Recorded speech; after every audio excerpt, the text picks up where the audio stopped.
Hey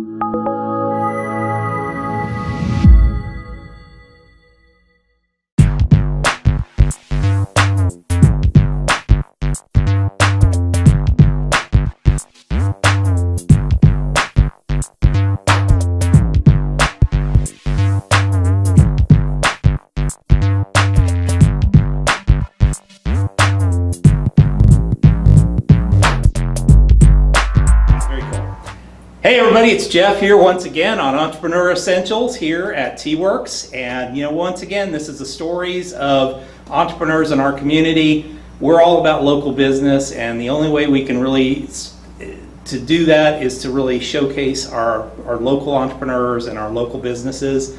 And I am really honored today to have my friend Ryan here. Ryan is the owner and lead architect at Mode Design Company up in Georgetown, and also has an office here at T-Werx. And Ryan was our architect on this space. So those of you that have come out to T-Werx, those of you that will be seeing our upcoming T-Werx 4 Points, Ryan's the designer and the architect on that, and did an amazing job. Yeah. Wonderful to collaborate with. It's been a lot of fun. It's been a challenge and fun, and no project's easy, but it turned out pretty good. I think we did well. Yeah, I think we did really well. So, talking a little bit about that today. Right down below me is our subscription button. Make sure that you hit that, because then you'll catch these. We're doing anywhere from 3 to 4 of these a week now. So if you're not watching, these things can come out pretty quick, and this will get them to you in your email box right away. So Ryan, tell me a little bit about your story. What's your entrepreneur story? Yeah, so it's interesting. I like to say I've always wanted to be an entrepreneur. Yeah. Right? I never knew I wanted to be an architect. Okay. A lot of people you talk to, a lot of architects you talk to, they'll tell you a story. I've known since I was 5 years old I want to be an architect. For me, building things. That wasn't the case. Looking back at it now, I kind of look, well, it kind of made sense. Mm-hmm. I grew up, my father's an accountant. He owned his own bookkeeping company. And the plan was always, I'm going to kind of take over and do that. Mm-hmm. And so that was always ingrained in me, like, I'm going to be running this business. And so I was going to college, taking accounting courses, and I woke up one day and said, this is not for me. I'm sure it's great for some people, but luckily I found out early on that was not for me. But I still had that entrepreneurial spirit. So I took an architecture course in community college. And I said, I love this. And really what architecture for me was a path to business ownership. Okay. So I found my passion in architecture, but really that was just the avenue for me to channel my entrepreneurial spirit into it. It allows me to have the business that I want and still have that sort of hobby of architecture and that passion of architecture, and be able to run a business doing that. I look back to when I was a kid, I was always doing entrepreneurial things.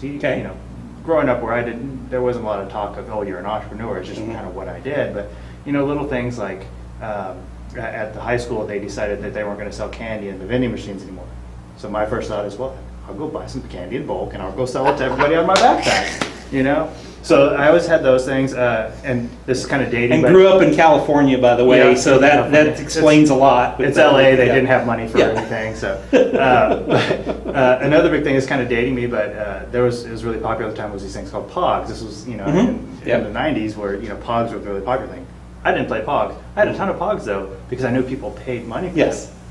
There was a card game that's still played today called Magic the Gathering that was starting to become popular. Okay. And so I'd collected Magic the Gathering cards. I would go to trade shows and get the high value cards, and I would go sell them to kids. I never played the game, but I would use those to sell. So looking back, I always kind of had that entrepreneurial spirit. And then when the time came for me to find a way to channel that, architecture kind of became that path for that. And I was able to successfully kind of merge those two together. Being in architecture, I had to go obviously do a lot of schooling. Did my education and my undergrad in architecture. Did my master's of building science at USC in architecture as well. Okay.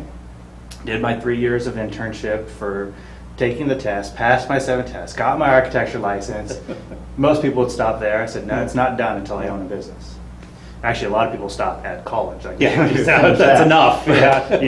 I always knew the day I got started in architecture that the goal was to own my own business. And you knew the path that you had to get to get and there. Yeah. I continued with focus, face forward. I'm going to get through until I get to owning my own company. That was always a dream. And I had kind of, like I said, I was in architecture or accounting early.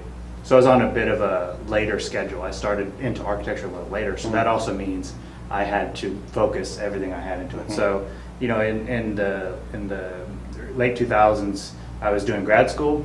I had worked a full-time job in architecture, just had my second kid of 3, and I was taking my license exam at the same time. Because you know what? I got to get this done. Yeah. I got to build my own business. I don't have time. There's no alternative to this. Yeah. So I remember the day. It was in May. The same day I had my graduation party from grad school was the same day I got my last pass letter from my licensing exam. And then I woke up the next day and said, now what? Yeah. School's Crap. done. I finished my test. Now what do I do? Well, the first thing I said was, okay, now we work to getting that goal of owning the business. Okay. So I started working more in architecture with a clear direction of I'm going to learn the business of architecture. I knew how to build buildings. I knew how to design buildings. Now I'm going to run a business. Yeah. So I did that for a good 5 years. And we moved out to Texas. Started working for a firm out here where I was the vice president till I got to the point where I was either going to go off on my own, and this is kind of another interesting way to take, but there was another architect that was selling his architecture firm. Okay. So I ended up buying an architecture firm to get my start, Mhm. and I've been doing that for the last 3.5 And that's 4 what years. became Mode, right? That's what became Mode. That's Yeah. awesome. Yeah. Well, and I mean, but it was cool you knowing from the very beginning, Yeah. that's the path I'm going to take. That's where I'm going to end up. And that's Get not there. not everybody knows that, Mhm. but you can kind of tell if you're an entrepreneur or not. You kind of have that spirit. Yep. You look. I didn't know it until I got into architecture that's what I was as an entrepreneur. But looking back, yeah, that makes total sense. Yep. That makes total sense. That's what I was always geared towards. Yeah, I worked for companies for the longest time, but I realized later now, I'm like, oh, all those times that I enjoyed myself, Yeah. I was getting to do the entrepreneur stuff. Yep. When I didn't, it was miserable. Yeah, and I think the reason I wanted to be an entrepreneur is I just don't like being told what to do. Well, yeah, that's pretty much it. So I have no boss. That's the most important. That's thing. person. Yeah, the only person that can fire me is me. Yeah, So yeah, and my clients. Yeah. Now instead of one boss, I Yeah, have you have hundreds of many. bosses. Yeah, many, but we all have that, so it doesn't matter. So tell me a little bit about your practice. What's different about your practice? Yeah, so kind of going along with that entrepreneurial spirit is I enjoy building businesses. I Yeah. enjoy seeing businesses become something. So when it came time to starting my architecture firm, we wanted to focus, right? Mhm. There's a lot of generalist architecture firms out there. They do houses, they do churches, they do businesses, they do offices. We're focusing on offices. Mhm. We're focusing on retail. We're focusing on people who are starting a new business. So Okay. our tagline is we do architecture for entrepreneurs, innovators, and game changers. That's Okay. our core focus. And part of the reason is, we look at our personal story, like who we are as a person. I want my company to represent who I am as a person. Mhm. And I enjoy building businesses. So when we get a client in that is starting something new, Mhm. and I get to be a part of that, that gets me up in the morning. Yeah. I'm helping them make their dream come true. We also are a bit different from probably what a lot of people have the stereotype of the architects, or even architects that I know personally, where they come in with their ego and it's their Mhm. idea or nothing at all, and I despise that type of mentality. We're here to be a part of the team. Mhm. You're like, for example, I do a lot of breweries. Those are becoming Yep. more popular, right? I don't know how to brew beer. No. I know the process because I've done it enough times, but I'm not an expert in brewing beer. Mhm. But they're also not an expert in interior design and Mhm. architecture. So by us combining, I can bring my expertise, but I'm not pretending that I know more than they know Yeah. about their process. Well, and working with them to understand the functional flow And of that that's- space, and That's usually step one Yeah. of anything, is when I get a client come in, I just want to understand your business. How does it work? If it's an office building and they come in and I'm going to provide an office space that doesn't fit their type of mentality, then I failed. Mhm. So my first step is to understand who they are as a company. I got a project right now that is a plumbing company out in Taylor, Texas, and Interesting. I don't pretend to understand the first thing about Mhm. how they run their business. And so if I came in with a preconceived notion that it's a plumbing company, it's a bunch of old grizzly guys that are just out doing plumbing, Mhm. I may have designed it one way, but I meet the owner of the company and we sit down, and my first question is, what's your average demographic age that's here? Who are you trying to target? What kind of company are you trying to be? In this particular, what books are you reading? Mhm. Because that told me a lot about who they were and who they want to be as a company. and the design took a totally different route than I would have expected. It's much more of a modern space than I would think a plumbing company would be, and it's much more of a geared towards a younger generational client or employee base than I would have ever imagined. Sure. And so for me, the first most important thing is just understanding who you are as a business and how that can relate to the space that you're providing. Or for example, if you're a retail spot, what's your target client, what's your target clientele? And because we can focus on entrepreneurs, we can focus on that type of mentality, that allows us to provide custom design. It's a boutique kind of design for each type of person. And because I'm an entrepreneur myself, I also understand what it takes to get there. And as any entrepreneur knows, it can be scary starting, especially your first business, right? You're starting your first and business. you do a lot of retail, so that's It's even scary. tougher. It's scary. There's a lot of money that's coming out. Yeah. And a lot of these guys are bootstrapping it to start out. So I understand that, and I get that, because as an entrepreneur myself, I know you're scared. I'm here to help alleviate some of those worries, and that's something that I enjoy doing. And you know, I've done other types of projects before, and you know, a lot of my projects, I love all my projects, but there's something about being with an entrepreneur and a small business that's just starting and seeing the passion in their eyes and getting to be a part of that. You know, I get to drive. It's funny because when I drive around, my wife always says, "Oh, you know, you can't drive more than 5 minutes without seeing some kind of project you touched, right?"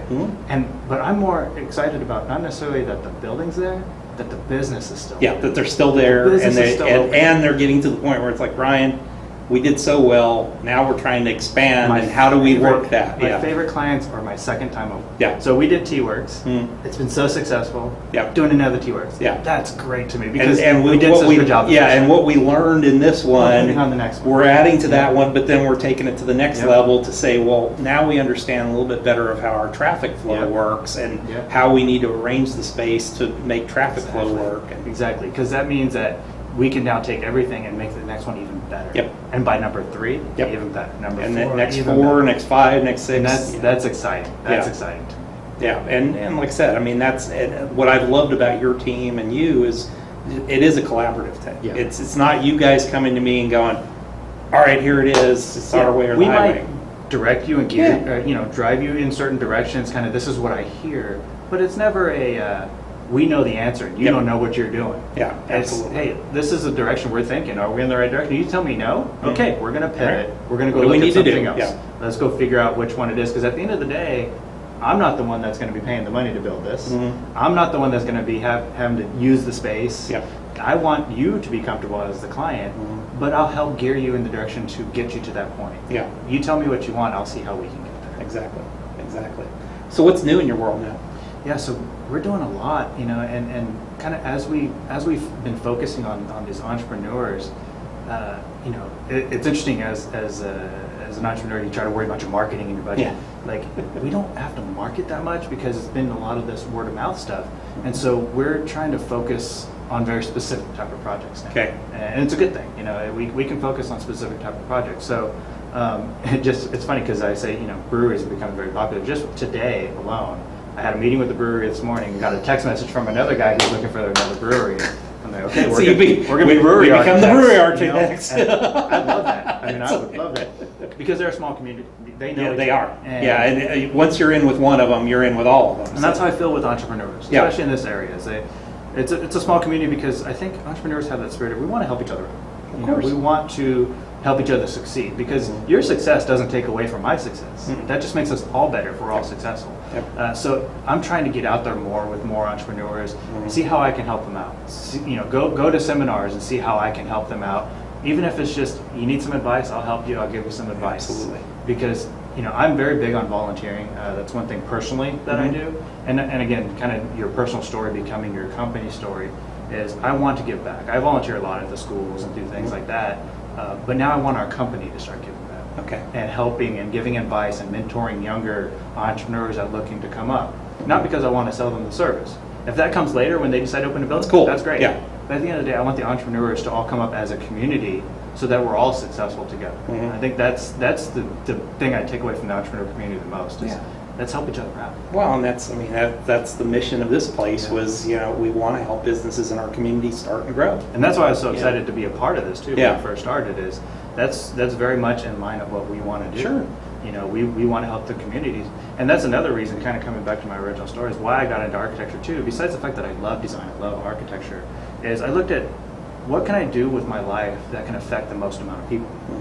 Right? As an accountant, I can affect a certain number of businesses, help them succeed. But as an architect, if I'm designing a restaurant that 100 people eat at a day, and it's a positive experience, I am now able to help and affect that many people. That many people every day. I used to design a lot of fire stations, and that was big. Like, I'm now helping a community with my skills. So that's always been a part of who I am and who I wanted my company to be going forward. That's awesome.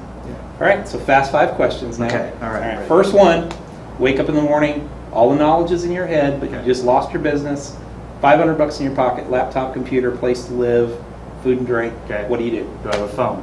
You have a phone? With my contacts. Yes. Okay, then I need nothing else.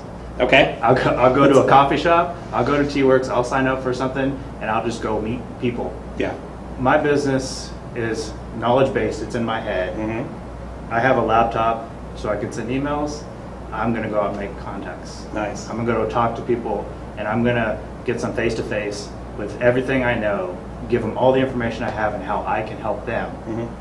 Because if I give them that help, that information, it's eventually going to come back to me. Absolutely. I might do some business cards so they can remember me, so they find a way to contact me. Yeah, $500. So I'll spend a few $100 on some business cards. I'll go make a website so I have some kind of presence online. But for me, for my type of business, I don't need much more than a laptop and a phone. And you. And me. That's my knowledge. If I have my knowledge, I'm good to go. So when I get older and I get, losing my knowledge, then I'm working. But well, then you'll be able to hire young architects that can do all that that's stuff right. for you. That's right. What's the biggest entrepreneurial mistake you've ever made? It's funny. I don't think that I don't like to think of them as mistakes. Okay. So I like to think I always fell forward. So any failure that you have, and you're going to have failures. You should have failures. Yeah. So long as you learn from that, then it's not a failure. So long as you've taken what's happened and you learn and you apply it to something different. So if I were to give one example of a mistake or a failure. So when I decided I was going to go off on my own, so I worked at a company and I was a vice president of architecture. Things were going fine on that, but there wasn't a clear path to ownership. That wasn't going to happen. But I was so afraid to go off on my own. I was, it's, what am I going to do? I have no clients. Guarantee I have no projects, yeah. So when this architect came and he had his firm for sale, I thought, great, that comes with built-in clients, and we had worked out a deal to where I could make payments to them, so it's not, big upfront. There was some upfront, but it was a big upfront. And so I went and bought the architecture firm. And I get started, and I thought, my plan was, okay, 3 years in on this, well, I'll eventually start transitioning it to me. People will know who I am now. I'll get to know the clients. I found within 6 months I didn't need any of that. All the people, as soon as I left, and people found out I was on my own, they started coming to me. And it was like, well, we like you. So if I could have just done that on my own, I would have saved myself the hassle of having to buy an architecture firm. I could have just opened my door tomorrow. Yeah. And I would have had clients come. But that's easy to say. Yeah. Hindsight 2020, right? But the nervousness of having to do that. So like I said, it's not a true mistake, in a respect. But when I look back at it, if I were to do something differently, knowing what I know now, I probably would have just jumped and taken that leap because it had the faith that the people you were working with liked you. They liked me, for me, and they were my clients, not anybody else's clients. Yeah, which is awesome. Yeah. What's a good book you recommend? So that's a tough one because I read a lot. Okay. So are you asking for one book? Because one or two? I don't care. So give me your short list. It depends on what we're looking for. Okay, so what I'm reading right now is Crushing It by Gary Vee. Gary Vaynerchuk. If you guys know Gary Vaynerchuk, anything by Gary Vaynerchuk, Crushing It, Jab, Jab, Jab, Right Hook. A lot about new age, like the new way of doing business. So dealing with social media and having a personal brand. Not necessarily relying on the old ways of doing things. So great for that topic. One that I really liked that I read recently was the subtle art of not giving a F, giving F, right? A lot, and it's not necessarily a business book, but it's more about a mental book, because that's one thing that as an entrepreneur is not talked about a lot, is the mental aspect of it. A lot of dealing with, if you're familiar with imposter syndrome, I don't know what I'm doing. I don't know what I'm doing. Clearing it out of your own mind so that you're able to do that. So that book is very good. And then you got the core basic ones, the Built to Sell by Werlo, E-Myth Revisited, anything by Mike McCallowitz, The Pumpkin Plan, Yes. Profit First, Yeah. any of that stuff. I get, every know, one of those. You've probably just heard makes these a me- million yeah. times. Those are kind of like the base standard. Those are the ones I always give on mine because I think they're just brilliant. That's like your foundation. You got to Yeah. start with those, and then you kind of add on to things that are maybe a little more specific. When it comes to marketing books, the Seth Godin books, Purple Cow, The Dip, those are all great books. Tribe. Tribes, all great books. So pick one I can, right? Yeah, They're all, Well, they all kind of build on each other or build on different parts of who you are. Yeah, and so you kind of start with that foundation and find what fits for you. So like for me, one that was really good was a book called Creativity Inc. and it deals with Pixar, how Pixar runs their company. One called How Google Works. It deals with how Google kind of sets up, because that's more of like the creative kind of aspect, but it certainly can apply to anybody. There's the book about Tony Hsieh, the Delivering Happiness, a great book as well.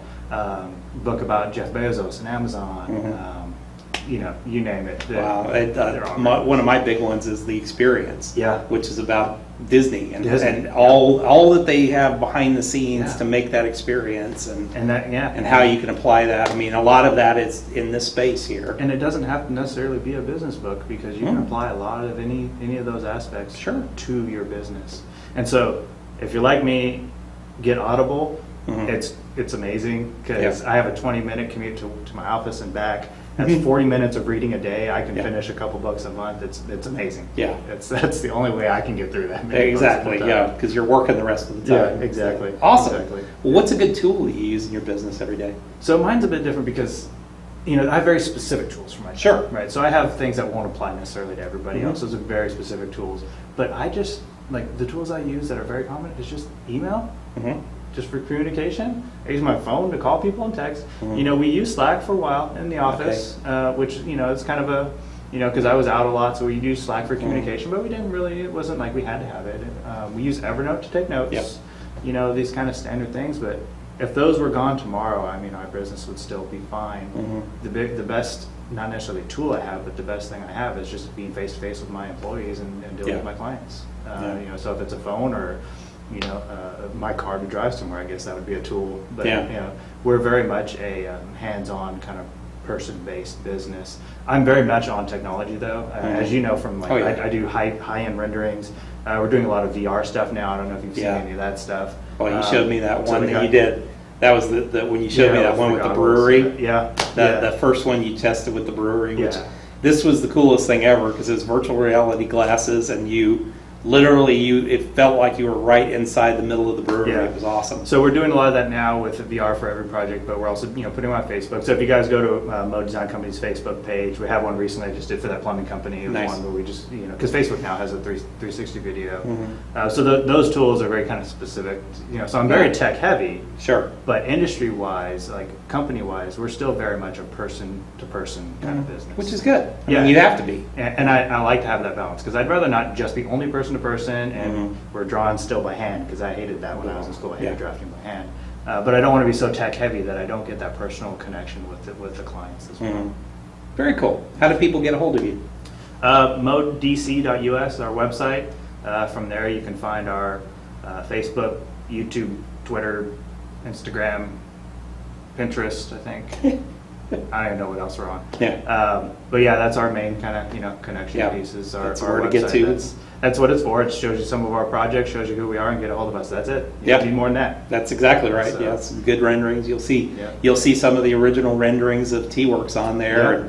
You'd be amazed at when you look at those and then look at the space. It's basically what we came up with. And pretty soon here, hopefully, I'm going to be starting my own YouTube channel. So when that gets up and going, you can see me on that as well. Even better. All right. Thanks, Ryan. Appreciate you coming in, guys. I can't tell you. I've only worked with one architect, so maybe I'm a little biased. But if you need to get something done in the architecture field, I cannot recommend Ryan more. He's been a pleasure to work with. Awesome designer. I say always that he was the one that got me. He was able to take what was in my head that I couldn't get out, and he got it out, and it was a collaboration that really got this place up and running. So thanks a lot. Appreciate you. Guys, right down below me is that subscription button. Make sure that you subscribe to the channel, because if you don't, you're going to miss all these cool things like this. And we will see you back here next week. If you're watching this, it's probably right in the middle of Small Business Festival. So get your butts out, get to some of these events around town. This will probably be on Tuesday, so there's events here on Wednesday at T-Werx, plus there's events on Thursday and Friday all over Austin. Co-working spaces everywhere. We've all chipped in to host these events. Make sure that you're getting out. If you're a small business owner, this is your opportunity to, one, network with other small businesses, and two, it's your opportunity to learn from some really great speakers that are out there. So we'll see you around here, and look for you next time.